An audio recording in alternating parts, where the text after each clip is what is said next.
The saga continues with Cody trying to film a video.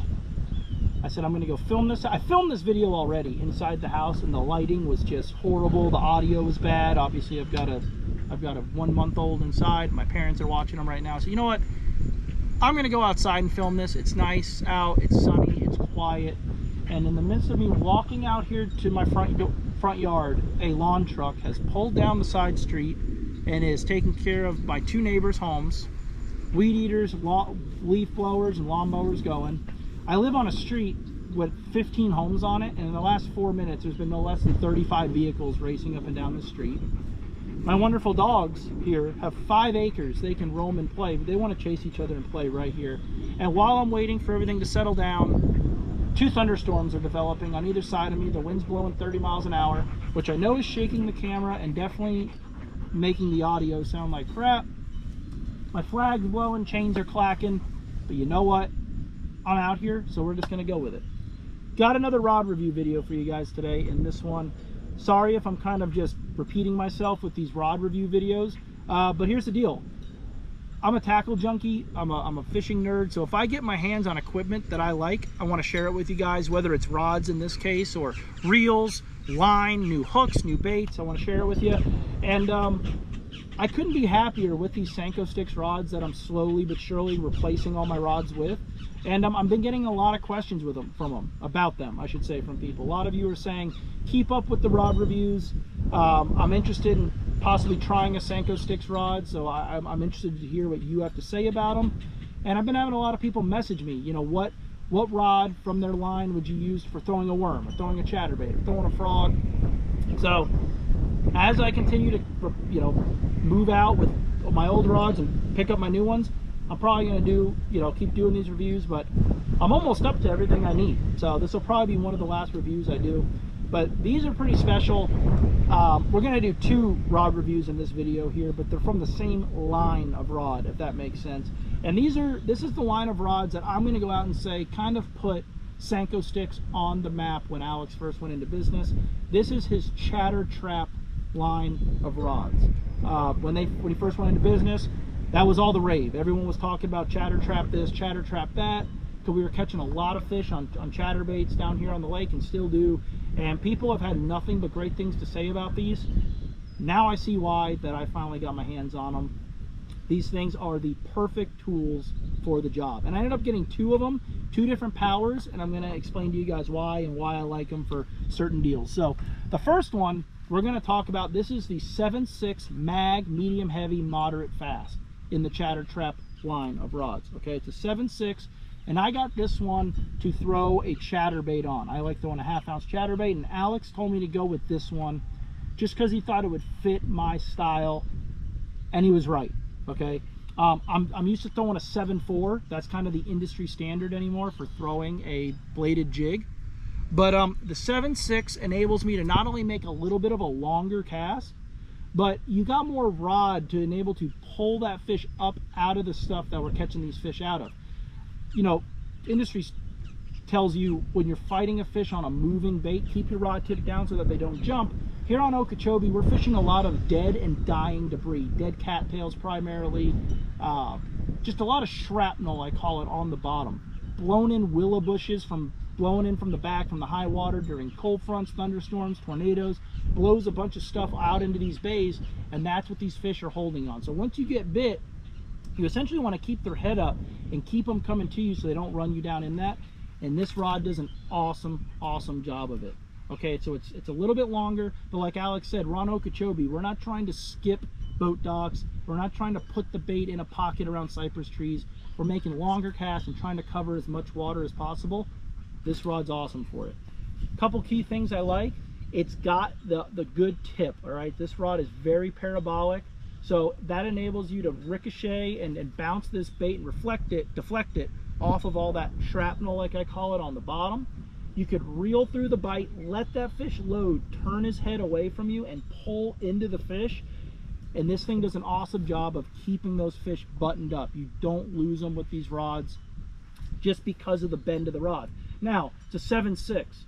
I'd say it bends all the way through about 3.5 feet in, get into that backbone. So if you do hook a big one, you could really reel into that fish, put the heat on them, hold that rod up, and move the fish the way you need to move them to keep them away from the stuff that he's trying or she's trying to get you into. You can hear the thunder in the background. So that's one of the things I like. It's got the power, but it's got the flex and the bend to keep that fish buttoned up. The sensitivity of this rod is through the roof. One thing you might notice just by looking at this rod, a lot of rods out on the market anymore when it comes to throwing a vibrating jig are a really thick based blank. They're a fiberglass rod, so they've got a really thick look to them. They're kind of clunky, and although when you do hook a fish they do a good job of like keeping them buttoned, you lose sensitivity with that thicker blank, and a lot of people can't get used to that thicker walled or that thicker based blank. So they throw their rods on their vibrating jigs, I'm sorry, on a graphite rod. I have a lot of customers say, I can't make the switch, I can't deal with that bulky rod, so I'm just throwing it on a medium graphite rod. This is a composite, so it's mixed both, but you can see it's a thin blank. This is no thicker or in the base than your worm rod, your flipping rod, which boosts your sensitivity 5,000%. The sensitivity of this rod is awesome. You feel everything. You feel the bottom content change from mud to shell. You feel every bite. You can literally feel the fish rush up behind your chatterbait and take the water away from it, so you almost feel the bite before you get it. And that's, I'm not talking to you guys BS, that's the God's honest truth. So it's super sensitive, and your finger rests right there on that blank. The other thing, I went with the carbon fiber grips on this. Again, these are becoming my new favorite. I wasn't sure how I was going to like them. I love them, and I believe that they're actually more sensitive. You could feel the vibrations of the bait, you could feel the bite, you could feel everything coming through the line, through the rod, right through the grips of the rod, which is great. So it's a strong rod, it's very durable, it's got the perfect amount of tip and bend, but also backbone, and the sensitivity will blow you away, and it's feather light. How balanced he makes this rod, and just how light it feels in your hand, it makes you fish better. All right, so this is the 7.6, and this is all I'm really doing with this is throwing a vibrating jig. Now you could throw a spinnerbait on it. You could deep crank with it as well. It's something else I would use it for, but I don't really do any of that, so that's predominantly what I have this for. Now the other one that he has, this is the 7.4 medium heavy moderate fast, not the mag. So this is a little bit shorter rod, okay, and as soon as you pick it up, you could feel that this rod is a, well, just going to call it a whippier rod. It's a whippier stick, all right? It gives a lot. It's a thinner blank, even thinner profile blank than that one, and it's just got a lot of bend to it. I got this one for throwing a lipless, a rattle trap, whatever you want to call it. We're in that time of year. This is where you always want to have this guy tied on in your boat. Whether you like throwing it or not, it's a great way to cover water. It's a great way to catch schooling fish. And believe it or not, giants eat half-ounce traps. They do, okay? Catching a lot of fish on it, but this thing is, here's the deal. You guys know my wife, you guys know my father-in-law. They've probably won more money on a lipless on Lake Okeechobee than everyone else put together. They've perfected the technique. They've got certain areas, certain spots they key in on where this is the main player. And I've learned a lot about throwing a trap from them. And it's funny, when Alex first handed me this rod, it reminds me exactly of the old trap rods my father-in-law uses. They're whip sticks. I mean, they do. They are very whippy, but yet strong at the same time, if that makes sense. You want that rod to be a very parabolic rod. What I mean by that is there's not that much tip.